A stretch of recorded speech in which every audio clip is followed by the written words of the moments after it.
Saris December 21 Samantha గారిచే గొప్ప ప్రారంభం. ప్రతి 10,000 రూపాయల కొనుగోలుపై ఒక గోల్డ్ కాయిన్ ఉచితం. అండ్ మీ ఇంటర్వ్యూకి వచ్చే ముందు నేను బలంగా ఫిక్స్ అయింది ఏంటంటే ఆహ్, మీ వైఫ్ గురించి ఎక్కువ ప్రశ్నలు అడగకూడదు. సూపర్. అసలు అడగకూడదు అనుకున్నాను. సూపర్. ఎందుకంటే అందరూ అదే అడుగుతున్నారు.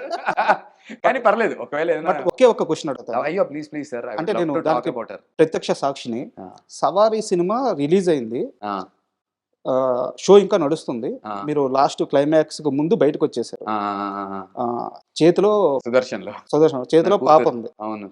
ఎండ చాలా బలంగా పడుతుంది. బాడీ గార్డ్స్ గాని, మీ పక్కన బౌన్సర్‌లు. బౌన్సర్లు గాని ఎవ్వరు లేరు. లేదు. మీ ముగ్గురే ఉన్నారు. ఆ! మీ చైల్డ్, మేడం, మీరు. ఎండ పడుతుంది. మేడం పాపని ఎత్తుకొని ఉంది. చాలా ఆతృతగా అంటే నందు సినిమా వచ్చింది. బాగా ఆడుతుంది. చెప్పాలని ప్రయత్నిస్తుంది. అతి కష్టం మీద పాపని తీసుకెళ్ళి కార్‌లో కూర్చోబెట్టుకుంది. అక్కడ కూడా మంచి ఎండ పడుతుంది. అంటే ఆ రోజు అర్థమైంది నాకు. ఒక భర్తకి భార్య సపోర్ట్ ఉంటే ఇంత బలంగా ఉంటాడా మనిషి అని అర్థమైంది. అవును. 100% సార్. మీకు గుర్తుందా నేను ఆ! చెప్పేది? నాకు క్లియర్‌గా గుర్తుంది. నేను ఆ రోజు ఏ ఏ ఏ డ్రెస్ ఏసుకున్నా నా కళ్ళ ముందు విజువల్స్ కనిపిస్తున్నాయి. యూట్యూబ్‌లో ఉంది నా దగ్గర ఇంకా ఆ వీడియోస్ అప్పుడప్పుడు చూస్తుంటే. మొన్న ఈ మధ్య కూడా సర్ఫేస్ అయింది. హ్మ్. ఇప్పుడు మన ప్రమోషన్స్ అవుతున్నాయిగా ఆ హ్యాష్‌ట్యాగుల్లో ఎక్కడో హ్మ్. మళ్ళీ వచ్చింది. హ్మ్. అది మన ఇక్కడ ఆర్టీసీ క్రాస్ రోడ్స్‌లో చూసాం ఆ రోజు మార్నింగ్ షో సినిమా. హ్మ్. గుర్తుంది sir. And what you said is absolutely right. When there is a women, అది వైఫ్ అయినా అవ్వచ్చు, మదర్ అయినా అవ్వచ్చు, గర్ల్ ఫ్రెండ్ అయినా అవ్వచ్చు, జస్ట్ అ ఫ్రెండ్ అవ్వచ్చు. కానీ హ్మ్. ఒక ఆడపిల్ల, స్పెషల్లీ ఆడపిల్ల ఒక బలంగా, ఎందుకంటే నాకు తెలిసి ఆడపిల్లలకి మెంటల్ స్ట్రెంగ్త్ అబ్బాయిల కన్నా 10x ఉంటుందని అట్లీస్ట్ నా ఎక్స్‌పీరియన్స్‌లో నా చుట్టూ ఉన్న ఆడపిల్లల్లో అయితే నేను అది గ్రహించాను సార్. హ్మ్. వాళ్ళిచ్చే బలం, వాళ్ళిచ్చేటువంటి ఉత్సాహం, ప్రోత్సాహం ఆహ్, అన్‌బిలీవబుల్‌గా ఉంటుంది. నేను మోస్ట్ సెన్సిటివ్. చాలా సార్లు బ్రేక్ డౌన్ అయ్యి నేను సెన్సిటివ్‌గా ఫీల్ అవుతున్నప్పుడు, నాకు జీవిత సత్యాలు, బలమైన నిజాలు చెప్పి నన్ను అలా ముందు పాజిటివ్‌గా ఇంకా కమాన్, నా ఫైట్ కూడా ఏదో ఫ్రస్ట్రేషన్‌తో ఉండదు సార్. నా ఫైట్ కూడా చాలా పాజిటివ్‌గా కమాన్, ఈ రోజు కాకపోతే ఇంకో రోజు, కమాన్ ఇది కాకపోతే అది. మనం అరే! నాకు సిస్టమ్ మీద కంప్లెయింట్ ఉండదు. అరే! వాడు చేయట్లే నాకింతుంది అస్సలుండదు నాకు. నాలోనే ఏదో ఉంది, నేనే కరెక్ట్ జేసుకోవాలి. ఇంకేదో ఉంది, అది కరెక్ట్ జేద్దాం. ప్రతిసారి నాకు దేవుడు అవకాశం ఇచ్చినంత వరకు నన్ను నేను కరెక్ట్ జేసుకుంటూ వెళ్దాం అనేది. ఇలా ఫైట్ చేయడానికి బలం మాత్రం ఇంట్లో ఆడవాళ్ళే సార్. ఇందాక నేను చెప్పాను 20, 22 ఇంటర్వ్యూలు ఇచ్చారని. హ్మ్.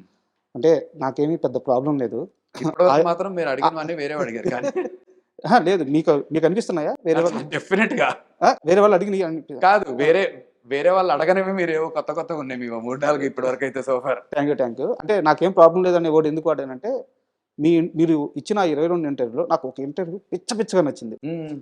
మీరు నమ్ముతారా? నేను ఆ ఇంటర్వ్యూని సినిమా చూసినట్టు రిపీట్‌గా చూసాను. ఓయ్ అమ్మో బాబోయ్! ఏంది సార్ అది? సోది చెప్తా అని చెప్పేసి. సోది చెప్తాలోనా? ఆ! అచ్చా! అండ్ మీరు ఎలా అక్కడ ప్లేస్ అయ్యారంటే కరెక్ట్‌గా ఆ! ఒక టీఎఫ్ఐ బానిస వాళ్ళిద్దరూ టీఎఫ్ఐ బానిసలే. అవును. మీరు ఇంకో టీఎఫ్ఐ బానిసలాగా వచ్చి ప్లేస్ అయ్యారు. టీఎఫ్ఐ కట్టు బానిస. హ్మ్. యాహ్! అస్సల superb interview. Thank you sir.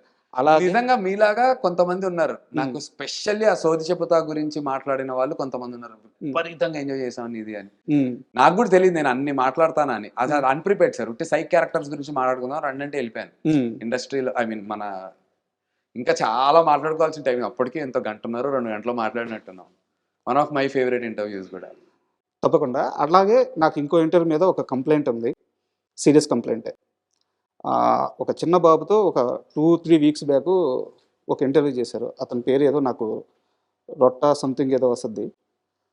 అంటే ఇప్పుడున్న సోషల్ మీడియా ఇన్‌ఫ్లుయెన్సర్స్ వాళ్ళకి అక్కడేమి సెన్సార్ లాంటి పరిధులేమి లేవు. లేవు. వాళ్ళ ఇష్టం. వాళ్ళ చాయిస్ అది. హ్మ్. వాళ్ళని చూసే ఆడియన్స్ ఒక సెక్షన్ ఆఫ్ ఆడియన్స్ ఉంటారు. చూస్తారు. వాళ్ళు స్టార్స్ అవుతారు. ఇక్కడ నాకెలాంటి అభ్యంతరాలు గాని ఏం లేవు. హ్మ్. అయితే అతను చిన్న పిల్లాడు. చాలా తక్కువ వయసు. 10 ఏళ్ళో, 12 ఏళ్ళో ఉంటాయి. వాళ్ళ పేరెంట్స్‌కి విచక్షణ లేదు. అతన్ని గైడ్ చేసే ఎవరైతే ఉన్నారో వాళ్ళకి మేబీ ఎడ్యుకేట్ కూడా అయ్యుండకపోవచ్చు. బట్ నందు అనే వ్యక్తి 20 ఏళ్లుగా ఇండస్ట్రీలో మీకంటూ నేను స్టారు, ఇమేజ్ ఇవన్నీ పక్కన పెడితే ఒక మంచి మనిషిగా మీరు గుర్తింపు తెచ్చుకున్నారు. మీరు ఆ ఇంటర్వ్యూ చేసి ఉండకపోతే బాగుండేది కదా! చెప్పారు సార్ నాకు వేరే వాళ్ళు. హ్మ్. చెప్పారు. హ్మ్.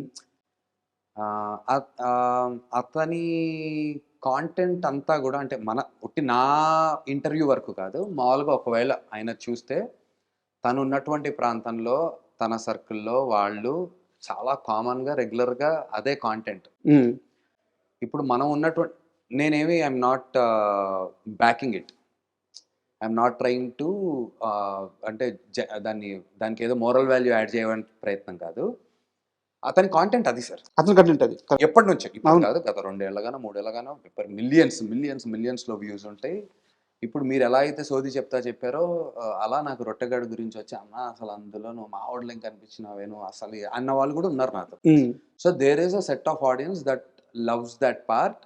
అండ్ అందులో ఎక్కడ నేను ఆ అబ్బాయిని ఏమన్నా అనకుండా, నేను ఆ అబ్బాయిని ఒక్క మాట అవును. కూడా అనను.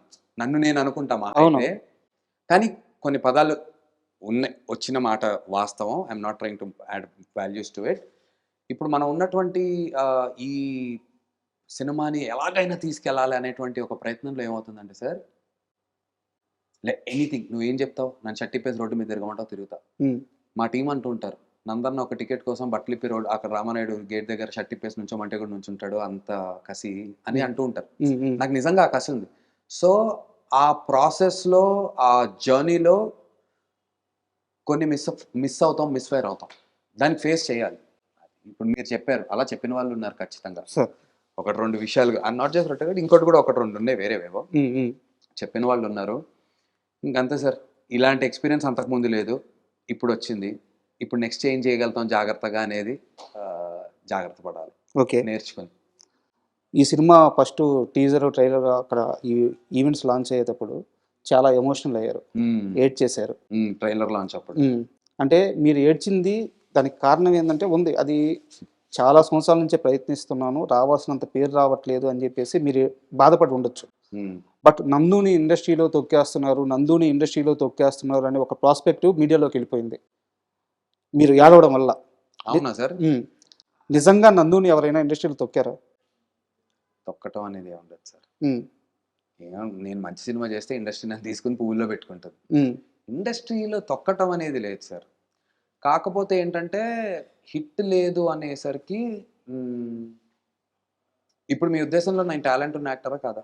టాలెంట్ లేకపోతే 2 దశాబ్దాలు ఇక్కడ ఉండరు మీరు. ఇప్పుడు మీరు నాకు వాల్యూ దేన్ని బట్టి ఇవ్వాలి? ఒక మనిషికి ఇవ్వాలి ఫస్ట్. టాలెంట్ కూడా పక్కన పెడదాం. అది జనరల్. మనిషి టు మనిషి. మనిషి అంతే. 2 మన ఇండస్ట్రీలో వాడైనప్పుడు ఈ టాలెంటెడా కాదా? ఈడిని దగ్గరికి పిలిచి కనీసం ఓకే, ఇన్ని రోజులుగా ఉన్నాడు. తెలిసిన వాళ్ళు, తెలియని వాళ్ళు కూడా లేదు. ఇందాక కూడా నేను వస్తూ డిస్కషన్ చేస్తున్నాను మా డైరెక్టర్, మా హీరోయిన్‌తో ఉన్నప్పుడు. జనాలు నన్ను చాలా ప్రేమిస్తారు సార్. నేను ఇప్పుడు చూస్తున్నా కదా, లైవ్‌లో వెళ్ళి కలుస్తుంటే విపరీతమైన ప్రేమ. ఇంట్లో మనిషిలా నన్ను చూసుకుంటున్నారు. అది నా అదృష్టం. మళ్ళీ సారీ టు ఇంటరప్ట్ యూ. ప్రతి ఆర్టిస్ట్‌కి ఆడియన్స్ నుంచి ఒక యాక్సెప్టెన్స్ అనేది ఉంటది. అంటే వాళ్ళు ఏం చేయలేదు. స్క్రీన్ మీద కనిపిస్తే మన నందు అనేది ఒక యాక్సెప్టెన్స్ అంటారు దాన్ని. అది మీకొచ్చి చాలా సంవత్సరాలయింది. అది మీకు తెలియడానికే టైం పట్టింది. నాకు తెలీదు సార్ అది. హ్మ్. నాకు ఆ విషయం తెలీదు. ఒప్పుకుంటారా మీరు? 100% నాకు తెలీదు. ఎంతసేపు నన్ను నేను ఇంకా మనకంత సీన్ లేదు, అది చాలా రాంగ్ యాటిట్యూడ్. నాకు చాలా ప్రాబ్లమాటిక్‌గా అయిన యాటిట్యూడ్ అది.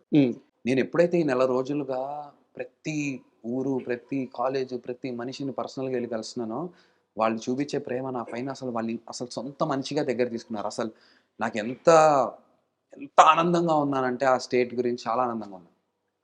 ఇది బయట నాకున్నటువంటి ప్రేమ సార్. నేను ఇందాక అదే చెప్తున్నా, మా హీరోయిన్ డైరెక్టర్‌తో కూడా అదే అంటున్నా. ప్రాబ్లము బయట నుంచి లేదు సార్. బయట నుంచి ప్రాబ్లమ్ ఉండుంటే ఇంతమందికి మనం సాటిస్ఫై చేయాలంటే మనం ఇంకేదో బెటర్ చేయాలి, మనలో ఏదో తప్పు ఉందనుకోవచ్చు. బయట నుంచి అంతా లవ్ ఉంది సార్. చుట్టూ ఉంటూ నా గురించి పక్కన మాట్లాడేవన్నీ నాకు తెలియటం. నేను పేర్లు చెప్పలేను. ఉన్నారు. నా చుట్టూ ఉండే టీంలోనే ఉన్నారు. బొక్కలే ఈడ సర్లే. ఇప్పుడు ఈ ప్రమోషన్స్ జరుగుతుంటే కూడా నా గురించి అనుకునే వాళ్ళు ఉన్నారు సార్. నేను గట్టిగా చెప్తాను. నా గురించి మాట్లాడుకుంటున్నారు, నాకు తెలుసు. అది ఎంత నేనేం చేస్తున్నా? నాకు సినిమా ఉంది. నా శాయశక్తిలో నా ప్రాణం పెట్టి రాత్రి పగలు అడగండి సార్, నేను నిద్ర కూడా లేకుండా తిరుగుతున్నా. నిద్ర కూడా లేదు. గుంటూరు అంటే గుంటూరు, ఏలూరు అంటే ఏలూరు, రాత్రి రాజమండ్రి వెళ్ళిపో, పొద్దున్న వచ్చి 6ంటికి కడప వెళ్ళిపో వచ్చి తిరుగుతున్నా. పాపం మా హీరోయిన్ కూడా నాతో పాటు అంతే తిరుగుతున్నా. లేదు ఖాళీగా ఉన్నాం, ఎవరు ఖాళీ ఇప్పుడు ఇంటర్వ్యూ చేసాం, లేదు ఇక్కడ ఊరు వెళ్ళట్లేదు, ఏదైనా వీడియో షూట్ చేద్దాం, దాన్ని ఎడిట్. నేను కేవలం ఈ సినిమాని బతికిద్దాం అనే ప్రయత్నంలో ఉన్నా. అది చాలా మందికి నచ్చదు అని నాకు అర్థమైంది.